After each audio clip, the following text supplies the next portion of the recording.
आप देख रहे हैं सिटी 24 न्यूज़ चैनल। ખેડૂતો દ્વારા આપવામાં આવેલા બંધના એલાનને પગલે માંગરોળ માર્કેટિંગ યાર્ડ બંધ રહ્યું અને શહેરની દુકાનો તમામ શરૂ રહી। આજરોજ ખેડૂતો દ્વારા સરકાર દ્વારા પસાર કરવામાં આવેલા બિલના વિરોધને લઈને ખેડૂતો દ્વારા ભારત બંધનું એલાન આપવામાં આવ્યું છે, જેને લઈને કોંગ્રેસ દ્વારા બંધને સમર્થન આપવામાં આવી રહ્યું છે।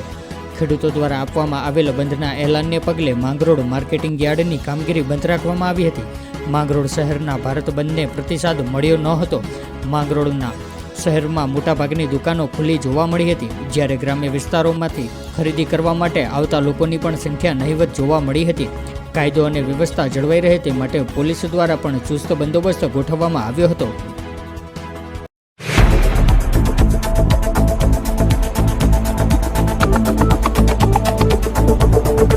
आप देख रहे हैं सिटी 24 न्यूज़ चैनल।